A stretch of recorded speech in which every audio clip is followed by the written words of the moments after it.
Need to press the button. Hello. Welcome to Virtual Thursdays with Zach Matteson. And I am Zach Matteson. I'm a violinist living in Austin, Texas, and I'm not sure exactly who's on tonight. I have to chat up with me, but if you're here and you're a friend, you probably already know who I am. If you're not, thanks for watching. I'm a part of a string quartet called Invoke, and we were doing a once weekly live stream for the last couple months during this whole quarantine thing, and then we decided to actually change it up and do it once monthly, but I thought it would be a challenge for myself to continue doing a once weekly stream, figure out how to stream in the first place, which stumped me last week. I was supposed to do this last week. Hey PK, good to see you here. I thought I would start off this once weekly streams with Zach with a kind of an introduction to who I am as a person, where I come from. So it's going to be a lot of music and poetry by kind of themed around my time spent in Russia. So when what you just heard was the introduction to a suite of songs called April by a close family friend of my family's, Konstantin Zhigulin, or Kostya, as he goes by with his friends. It's been a long time since I've seen him, but I had this piece of music lying around, so I thought I would take it upon myself to record all of the parts on violin and using a viola to cover the cello part, which kind of sounds wonky in some parts, but hey, trying my best over here. And so yeah, I'm going to do the next three pieces of Konstantin's piece called April, and then interspersed in between that I'm going to be reading some poetry, kind of catching you up on why we moved to Russia, and then also reading from a lovely book by a Russian-American poet named Tasia Kataskia. I'm not very good at, she has a very Romanized spelling of her Russian name, so it's kind of like, I'm not really sure quite how to pronounce it. And so, as I said, yes, this piece is by my friend Kostya. I have some pictures here. He worked with my dad a lot in a musical group called Sistra, which is like a Russian folk group playing lots of Kostya's music. He's a guitarist himself. And when, I should introduce why exactly we moved to Russia. My family was missionaries in the early 90s and decided to pick up the whole family and move to Barnaul, Russia, which is where I spent most of my young childhood, age 2 to age 9. So there's a picture of my sister and me and my brother. I'm the littlest one out of this group. And it's also where I developed my love of fermented things like this pickle, which I'm chowing down on, and also where I learned how to play violin. So here's, I think, one of my first recitals,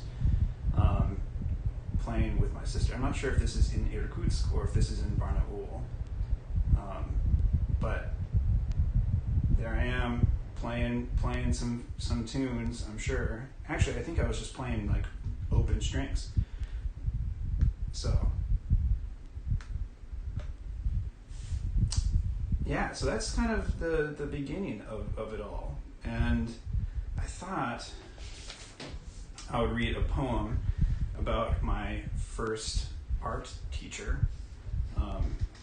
So as you can see, if you've been kind of following along on my page or saw the first kind of opening graphic, that's like my art that I've started to do kind of some basic illustration work. And it probably all started because my parents hired us a art tutor, and he was a crazy cool dude named Sasha Markin, and he was an epic sculptor, but also drew a lot. He did a lot with pastels, and he was really great with us kids, and he kind of had a common ground with us because we loved Lord of the Rings, and he was obsessed with Lord of the Rings. And so we have a lot of artwork that is based around J.R.R. Tolkien's Lord of the Rings, kind of fantasy things. And I think that was like a big impression in my early life on wanting to do some visual things eventually, maybe. I don't know. But I wrote a poem about it, so I'm just going to read that. And then I'll play another song by Kostya, the second movement. So this is to Sasha Markin. A great man is remembered by his works. A carved griffin, a lonely dragon. A Skith totem to guard my sleep. The recreation of Scythian grandeur when all men were horses and let their hair down and felt the grass between their hooves. His love for coffee can only be recalled by drinking a cup of the blackest filth. Your eyes seeing, as he did, that no sculpture can be as lovely as this strong newt, swimming in a glass jar, its velvet skin rippling like dark kelp and weed, full of purpose and slime. The mirth that his heart gave willingly to all through color and form. See clearly as the artist who makes myth and legend have meaning in the heart of a boy looking for purpose in a strange land, where the real is stranger than grandmother's stories, and you live to escape to the dirty river and the peace of the woods.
And that was the Dance of the Bride by Konstantin Jigulin from his suite called April. And I think I have everything correct here, miking wise. It's a lot to learn. The learning curve for this live stream stuff is very steep and brutal. So thank you for bearing with me. So yeah, we moved to Russia in 1995. So I was 2 years old then, and we moved to a place kind of smack dab in the middle of Siberia called Barnaul. And then we lived there for 3 years, and we moved farther east to this city called Irkutsk. And if you're familiar with Russian geography or study Russian maps, which I'm sure you don't, Irkutsk is right about 45 minutes outside of Lake Baikal, which is the largest freshwater lake in the world. And I can get really, really nerdy about it, and you should totally ask me about it later. And I shouldn't go into it now, so I'm not going to, because I'm trying to keep this short. But it was there that I kind of started paying attention. I was getting a little older, so a lot of my memories and the things that I really remember doing in Russia kind of happened in Irkutsk, including a lot of these crazy adventures to the forest and the lake, and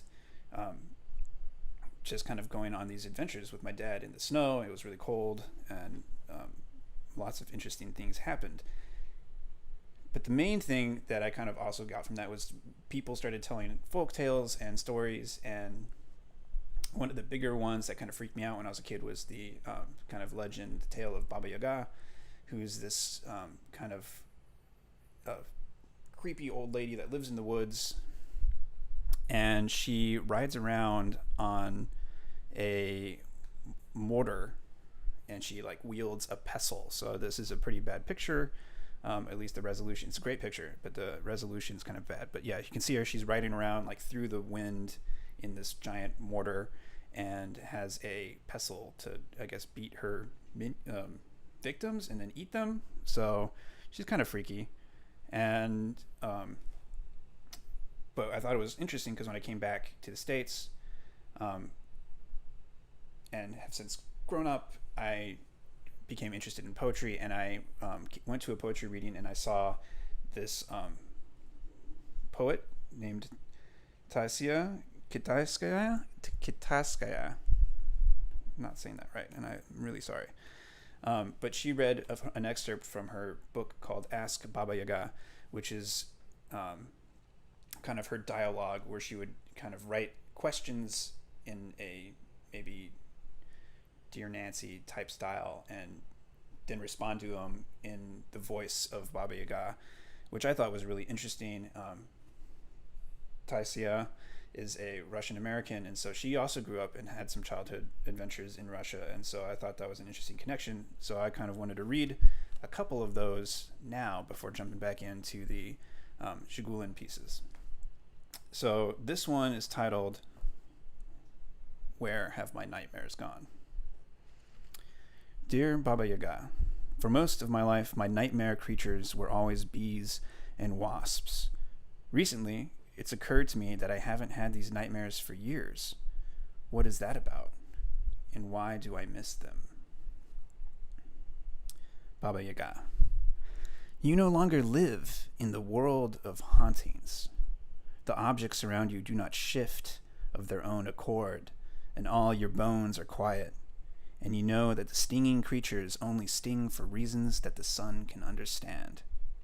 You sleep through the nights now because it is useful to do so. Before, you did not know why the night existed, and it meant too much to you. But if you wish to be haunted again, it is because you miss the shadows of things and the shadow of you moving through them. So that was Where Have My Nightmares Gone by Taisia Kitaiskaya. I think I'm getting the hang of it. And now we're going to go back to a piece called Cordelia by Konstantin Zhigulin. Oh, and I'm playing electric mandolin on this. And please spare me the rod because I kind of got some blisters on my thumbs while trying to play it. So there's a little couple flubs, but it's all learning progress, like this whole thing. So hopefully next time I play electric mandolin, it will be better. So thank you. This is Cordelia by Konstantin Zhigulin.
Gotta turn the mic on, Zach.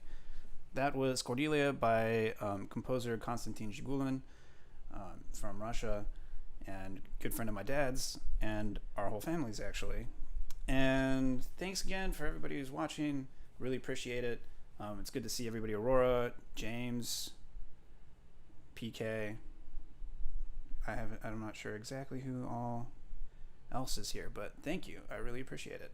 And I'll be here hopefully every Thursday if things go as planned. And I'm going to read a couple more correspondences from and to Baba Yaga from this book called Ask Baba Yaga, Otherworldly Advice for Everyday Troubles. And this is just 3 out of several dozen. So I highly recommend checking out this book, and hopefully you'll be inspired to read it like I have been. So I found 2 more correspondences that I thought were a little bit maybe apropos. Is that the word? I'm trying to think. Appropriate. Yeah, apropos. Appropriate for the time that we live in, kind of quarantine age, and also with politics being as they are. So the first one, the question to Baba Yaga is, how do I get rid of my work ethic? Dear Baba Yaga, how do I get rid of that demanding work ethic that has overtaken so many Americans? I want to enjoy a quiet afternoon of slow reading and not feel that twinge of guilt you could be cleaning out the closet, etc. Baba Yaga says, inside of work is the promise of transformation. Broom the closet, and you will spin an egg from gold inside you. You hope that after more workings, your whole new being will emerge from the gold. But some labors are too great for the little gold they spin. And after many sweepings and dustings, you are clean, and the egg waits. Who knows what will truly most crack it open? Sit in your long afternoons and do not move. Watch what the light might do to seduce a cracking, though you touch nothing. So that's the first one. And the second correspondence is, can generations be reconciled? Dear Baba Yaga, what can be done about the disdain that older and younger generations hold for one another? Baba Yaga says, In the golden apples orchard, one firebird dozes in a tree. She's got there early and eaten her fill. Another firebird arrives hungry. She lives in a dream of apples. Each is enormous. She burns only for apples. Sated firebird thinks hungry firebird foolish, messily pecking, and hungry one smirks. What is life but apples? Only the orchard is free of disdain. It knows the ripening and withering of its fruit, and the forever fussing of firebirds in its enchantment. So those are two poems from Ask Baba Yaga, Otherworldly Advice for Everyday Troubles. Highly recommend reading it. And I just saw that question from James. Have I been pronouncing Yaga my whole life? Mispronouncing it my whole life. I've always said Yaga? Oh, Yaga, not Yaga. I don't know, James. That's a good question. Because when I grew up, that's how I said it, Baba Yaga. But I've heard on television, people kind of say it more something, Baba Yaga, or Yoga. Baba Yaga. So, it's interesting. And I'll be here next week with another set of somethings, hopefully a little less long. This is about 25 minutes, which was very unexpected. But I guess that's what you get for being me, because I talk too much. And I'm going to leave us with another, the last and final piece from this suite called April by Konstantin Zhigulin, and this one is titled Warmth. And thanks again, everybody, for tuning in. I'll be here next week with some more music and some more poetry and hopefully some more good times.